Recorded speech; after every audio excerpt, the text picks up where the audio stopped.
What's up, guys? This is English Grammar Explains again, and this time I will show you what modal verbs we use to express possibility and probability in the present, in the future, in the past. So stay with me. Let's take a look at these sentences. Can Steve succeed running this hotel? Here I have question. If we use can in such questions, we express some doubt.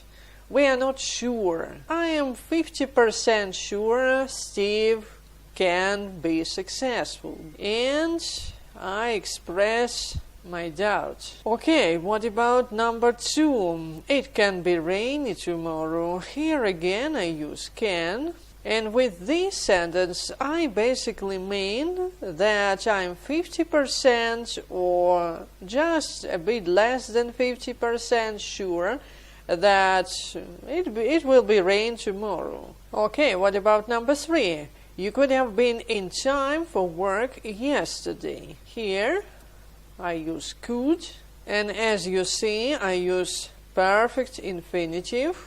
While in number 2 and number 1, I use present infinitives. So here we talk about past events. Here I mean that something was possible, but it didn't happen. So actually, in the real world, you were late for work yesterday. But it was possible to be in time. But it didn't happen. So all these 3 sentences meant possibility. Number 1, number 2, and number 3. What about probability? Let's have another example. Terry should pass his exams today. Here I use should and then present infinitive.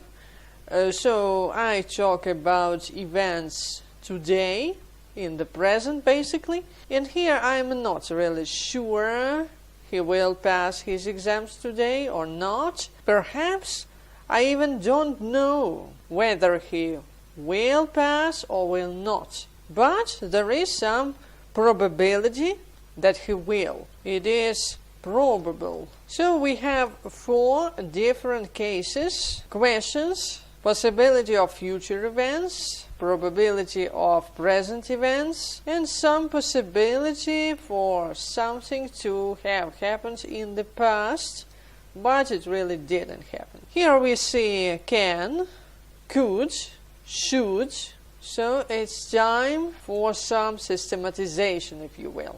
So what about possibility in the present and in the future? As we remember, present and future from the point of view of modal verbs is just, the same. Okay, so what modal verbs I can use here? I can use may, might, and could with, it's very important, present infinitive, because the form of infinitive actually shows the time of my action. If I use these verbs, I'm basically from 30% to 50% sure that something will happen or happens. Let's take some example. Where is Jeff? Somebody asks me, where is Jeff? And I answer, he could be at school. So it's possible, maybe 50 or 40% possible that he is at school now. We are not 100% sure in this case. If I'm 100% sure, I just use is. He is at school now, and that's it. But if I'm not quite sure, I use modal verbs. Okay, what about probability in the present or in the future? Here I have to use should and its exotic partner ought to, of course with present infinitive. And as an example, I just rewrite my sentence number 4, which is here. Terry should pass his exams today. So I'm not perfectly sure, but there is strong probability he will probably pass it. Here is the modal verb, and here is present infinitive. What about the analogues or equivalents of these modal verbs? If I don't want to use may or might or could, what else can I use here? Well, the most usable candidate here is perhaps. Perhaps Jeff is at school. And as for probability, it's probably. He will probably pass his test.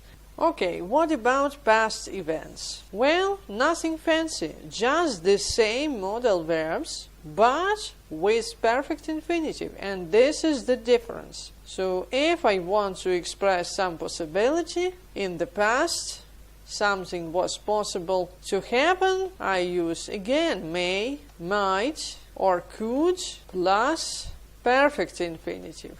For example, he looks tired. He might have worked all night long. Here we can even use perfect continuous infinitive instead of perfect infinitive. But I've used this perfect infinitive for simplicity. So here is my modal verb, and here we have perfect infinitive, which shows us that all this happens in the past. In other words, perhaps he worked all night, or perhaps he was working all night long. It's all the same. What about probability? The situation is just the same. We use again should and ought to, but with perfect infinitive, and that's all the difference. For example, something like this. Has he arrived yet? He ought to, let's use this exotic verb, to have phoned an hour ago. So here, I basically don't know. I have no idea whether he phoned or not. But there is probability that he has already phoned. So here I have this modal verb, and here I have full perfect infinitive, because after ought we always use full infinitive. In other words, probably he phoned an hour ago. That's the equivalent. And that's it. Quite easy. As you see, we just use 5 modal verbs: may, might, could, should, and ought to. And this is all. And of course, don't forget about equivalents, perhaps and probably. Sometimes people use these words even more often than these modal verbs. Because as you see, sometimes it's far easier to make sentence using perhaps or probably instead of all these perfect infinitives or bare infinitives or full infinitives or whatever. And this is all for now. Thanks for watching. Leave your comments and see you in the next video.